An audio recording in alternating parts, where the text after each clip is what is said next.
नमस्कार विद्यार्थी मित्रों, सरस्वती ग्रुप संचालित ई लर्निंग सिस्टम में आप सब विद्यार्थियों हार्दिक स्वागत है। धोरण 11 नामाना मूળ તત્વો આપણા વિષય કોડ છે 154। લાસ્ટ અત્યારે આપણે અભ્યાસ કરી રહ્યા છીએ ચેપ્ટર નંબર 9 ખાતા વહી અને ખતવણી। લાસ્ટ ચેપ્ટરમાં મિત્રો આપણે છે એ સ્વાધ્યાયનો દાખલા નંબર છે એ 15મો એનો આમ નોંધ તૈયાર કરી હતી અને એની ખતવણી ખાતા વહી દોરી ખતવણી કરી હતી અને બાકી શોધી હતી, બરાબર। હવે જોઈએ છીએ ત્યાર પછીનો દાખલો એટલે કે સ્વાધ્યાયનો દાખલો નંબર 16 જે તમારા ચોપડીના પેજ નંબર છે એ 247 પર આપેલો છે। તો ફટાફટ છે એ ચોપડી સામે રાખો, પેજ નંબર 247 રકમ તમારી સામે રાખો અને સાથે છે એ કેલ્ક્યુલેટર રાખવાનું છે જેથી કરીને આપણે સરળતાથી ગણતરી કરી શકીએ। એની રકમ આપેલી છે નીચે આપેલા વ્યવહારોના મોહનના 3 ખાનાવાળા રોકડમેળમાં નોંધી। જો 3 ખાનાવાળો રોકડમેળ તૈયાર કરવાનો છે। પહેલી શરત જરૂરી ખાતે ખતવણી કરો, બીજી શરત ખાતા દોરવાના ખતવણી કરવાની અને ત્રીજી શરત દરેક ખાતાની બાકી શોધી આ બાકી કઈ છે કેટલી છે તે દર્શાવો। રેડી? તો આપણે છે 4 શરતોનું પાલન કરવાનું છે। પહેલું 3 ખાનાવાળો રોકડમેળ તૈયાર કરશું, ખાતા ડ્રો કરશું, ખતવણી કરશું અને લાસ્ટમાં સરવાળો કરીને બાકી શોધશું અને નીચે આપણે જેમ લખી છે એમ લખશું કે આ ખાતાની ઉધાર બાકી કે જમા બાકી બરાબર આટલી રકમ। ક્લિયર? તો આપણે છે એ સ્ટાર્ટ કરીએ। પહેલો તો છે એ મોહનનો આપેલો છે 3 ખાનાવાળો રોકડમેળ। તો તમારે ઉપર આ પ્રમાણે હેડિંગ આપવાનું રહેશે સ્વાધ્યાયનો દાખલો નંબર 16 પેજ નંબર 247। પછી એની સૂચના આપેલી છે લખવાની છે। પછી નીચે આ પ્રમાણે છે એ ફોર્મેટ તૈયાર કરી અને લખવાનું રહેશે શ્રી મોહનનો રોકડમેળ, શ્રી મોહનનો 3 ખાનાવાળો રોકડમેળ, બરાબર। આ પ્રમાણે છે ફોર્મેટ તૈયાર કરી તારીખ, વિગત, પહોંચ નંબર, ખાપા, આપેલ બટાવ, રૂપિયા, રોકડ રૂપિયા અને બેંક રૂપિયા, બરાબર। આ બાજુને કહી દે આપણે ઉધાર બાજુ, ઉધાર। ત્યાર પછી જમા બાજુ છે એ કમ્પ્લીટ કરીએ। એમાં આવશે તારીખ, વિગત, વાઉચર નંબર, ખાપા, મળેલ વટાવ, રૂપિયા, રોકડ રૂપિયા અને બેંક રૂપિયા। આ બાજુને કહી દઈ જમા બાજુ, બરાબર। આપણા નિયમો મુજબ છે કે રોકડ આવે તો ઉધાર બાજુ, જાય તો જમા બાજુ, બેંક સિલક વધે તો બેંક ખાનામાં ઉધાર બાજુ, બેંક સિલક ઘટે તો જમા બાજુ। અને રોકડ આપણે કોકને આપીએ ક્યારે આપીએ તો કે કા રોકડ મળતી હોય કા બેંક સિલક એટલે કે ચેક મળે ત્યારે રોકડ વટાવ આપી તો આ બાજુ, અને આપણે છે કોકને રોકડ ચૂકવી કે બેંક ચેક આપી ત્યારે આપણને મળે એને કહેવાય મળેલ વટાવ। રેડી? તો આપણે છે દાખલો કમ્પ્લીટ કરીએ। 2016 ઓગસ્ટ આપેલું છે તો એ લખી નાખી 2016 ઓગસ્ટ। આ બાજુ તારીખમાં લખી નાખી 2016 ઓગસ્ટ। આ પ્રમાણે છે એ ફોર્મેટ તૈયાર કરી અને નોંધ કરતા જઈ। પહેલી તારીખ આપેલી છે શરૂઆતની રોકડ સિલક 24000 તથા બેંક સિલક 20000। જો બે બાજુ સિલક જ આપેલી છે એટલે ઉધાર બાજુ છે એ પહેલી તારીખ કરી લખશું, બાકી આગળ લાવ્યા, બાકી આગળ લાવ્યા, અથવા કૌંસમાં લખી શકાય શરૂઆતની સિલક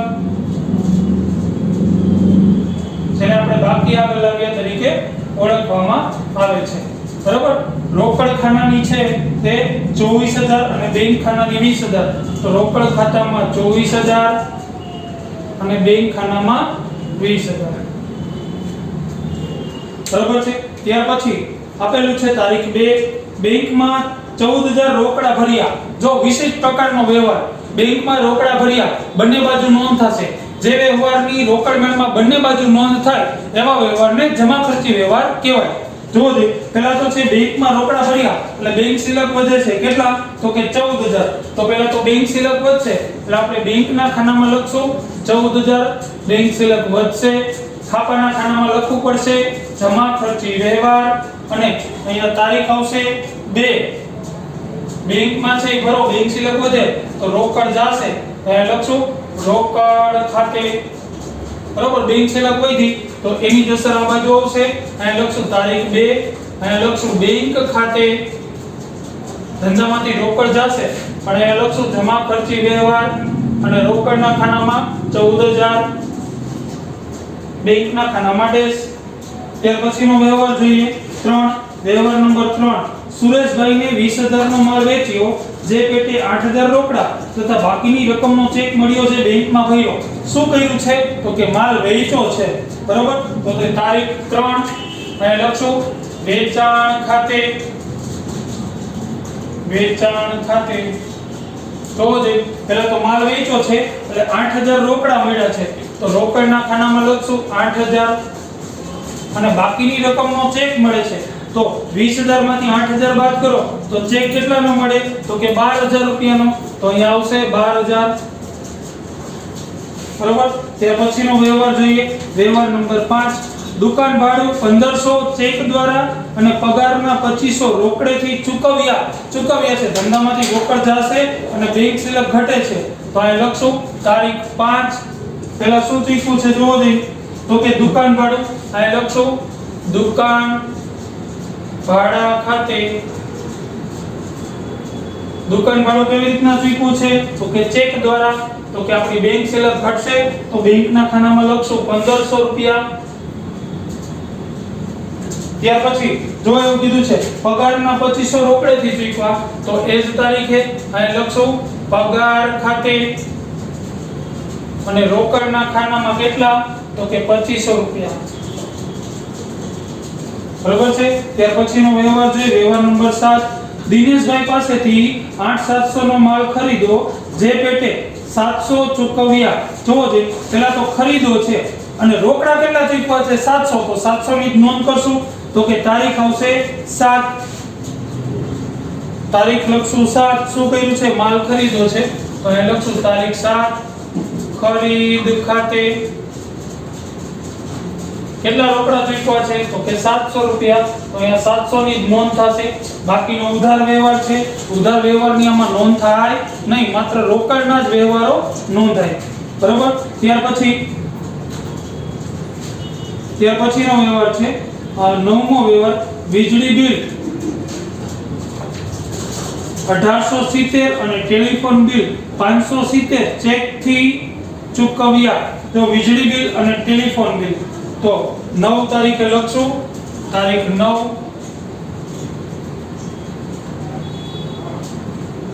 વીજળી ખર્ચ ખાતે અને બીજું શું લખ્યું છે તો કે ટેલિફોન બિલ તો એ જ તારીખે લખશું ટેલિફોન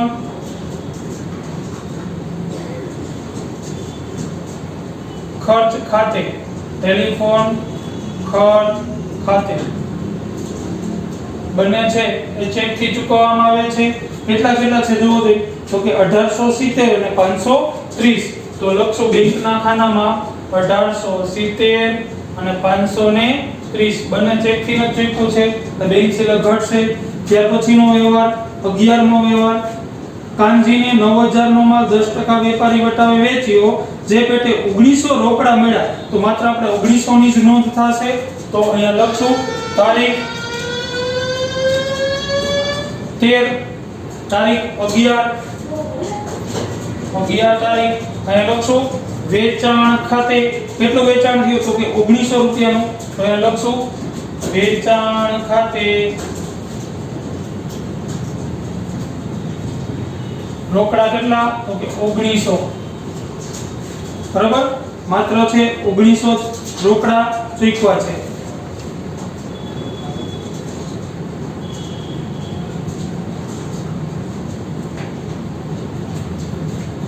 ત્યાર પછી તારીખ 13 જયંતીએ 5000 ની સામે 4800 આપી ખાતું ચૂકતે કર્યું.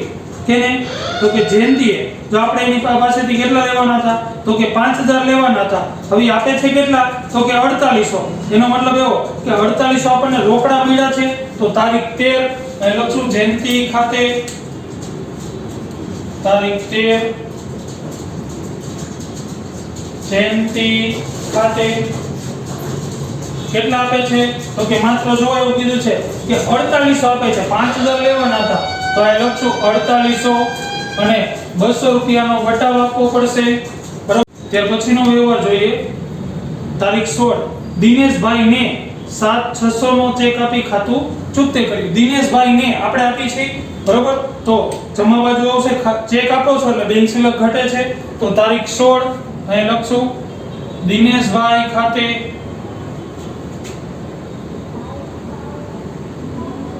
બરોબર. જો હવે દિનેશભાઈને છે એ આપણે એની પાસેથી માલ ખરીદો તો જો તારીખ 7મો વ્યવહાર જો દિનેશભાઈ પાસેથી 8700 નો માલ ખરીદો જે પેટે 700 ચૂકવ્યા તો આપણે 700 રૂપિયા એને આપ્યા હતા 8000 ચૂકવવાના બાકી હતા. અત્યારે કેટલા આપો છો? તો કે 7600.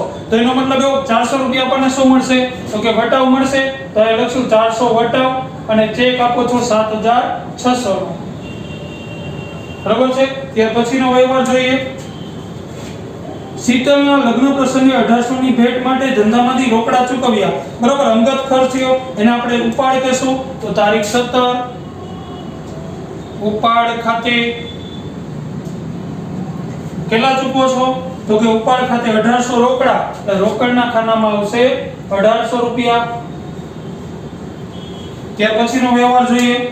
તારીખ 20 પંડ્યા બ્રધર્સને 1100 નો માલ વેચ્યો અને 2% રોકડ વટાવ મુજબ તેને પૂરેપૂરી રકમ ચૂકવી આપી. બરોબર. તો ઉધાર બાજુ લખશું તારીખ 20 માલ વેચ્યો છે એટલે વેચાણ ખાતે રોકડ વટાવ આપ્યો છે. જો કેટલા ટકા આપ્યો છે? તો કે રોકડ વટાવ 2% આપ્યો છે. તો કે 11000 એને ગુણ્યા 2% એટલે આવશે 220 રૂપિયા. તો કે વટાવના ખાનામાં લખશું 220 અને બાકીની રકમ છે એને રોકડમાં ચૂકવી છે. તો 11000 માંથી 220 બાદ કરીએ એટલે રોકડ રકમ આવશે 10780 રૂપિયા. બરાબર છે. ત્યાર પછીનો વ્યવહાર જોઈએ. કાનજીભાઈ 6200 ની સામે 6000 નો ચેક આપી કાનજીભાઈ એવું કીધું છે તો આપણને મળ્યા હશે. તો ઉધાર બાજુ આવશે અહીંયા લખશું તારીખ 22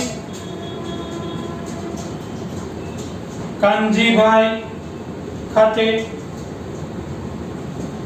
હવે કેટલા આપવાના હતા એને? તો કે 6200 અને ચેક કેટલાનો આપ્યો? તો કે 6000 નો. તો 200 રૂપિયા આપણે એને વટાવ આપ્યો હશે. ચેક મળ્યો છે આપણને 6000 રૂપિયાનો.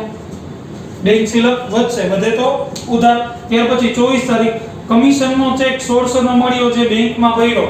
તો તારીખ આવશે 24 લખશું કમિશન ખાતે કેટલાનો ચેક મળે છે જોવો જોઈએ. તો કે 1600. તો ચેક મળે છે અહીંયા લખશું 1600 રૂપિયા. બરાબર. આ પ્રમાણે છે એ બધા જ વ્યવહારોની અસર આપી દીધી. હવે તો કે હવે છે એ બધાનો ટોટલ કરશું. પહેલા વટાવ ખાનાનો સરવાળો કરી નાખી. જો 200 400 620 રૂપિયા તો એ લખી નાખશું 620. મળેલ વટાવનો સરવાળો કરીએ અહીંયા બે જગ્યાએ ડેશ 400 રૂપિયા. બરાબર. ત્યાર પછી રોકડ ખાનાનો સરવાળો કરી. રોકડ ખાનાનો સરવાળો હંમેશા રોકડ ઉધાર બાજુનો સરવાળો વધુ હોય. તો ઉધાર બાજુ આપણે સરવાળો કરશું. પહેલા 24000 પ્લસ 8000 પ્લસ 1900 પ્લસ 4800 પ્લસ 10 780 એટલે ટોટલ આવશે 49480. તો એ લખશું 49480. એને જમા બાજુ દર્શાવીએ 49480.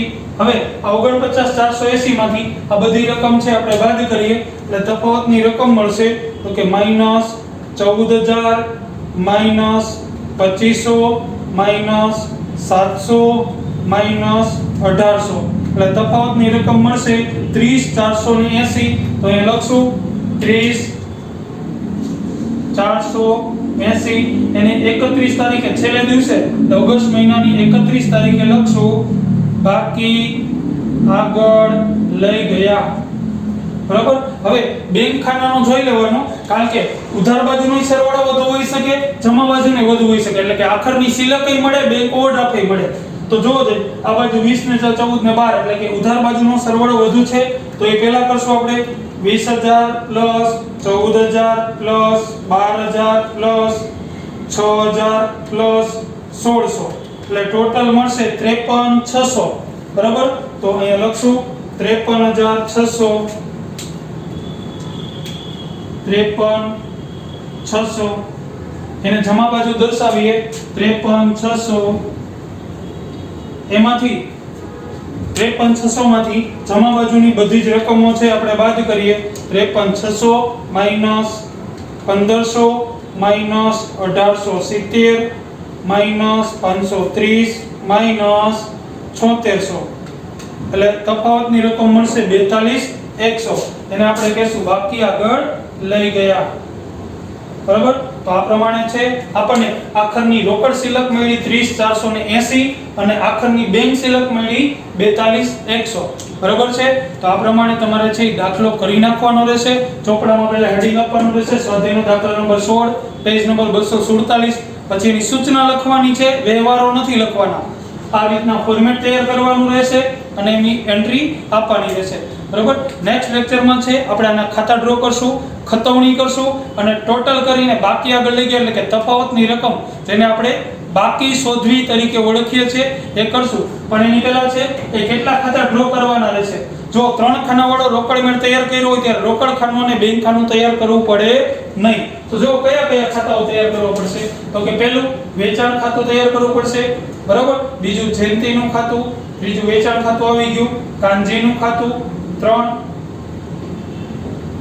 પછી કમિશન ખાતું 4, પછી દુકાન ભાડા ખાતું 5, પગાર ખાતું 6, ખરીદ ખાતું 7, વીજળી ખર્ચ ખાતું 8, ટેલિફોન ખર્ચ ખાતું 9, દિનેશભાઈનું ખાતું 10 અને ઉપાડ ખાતું 11.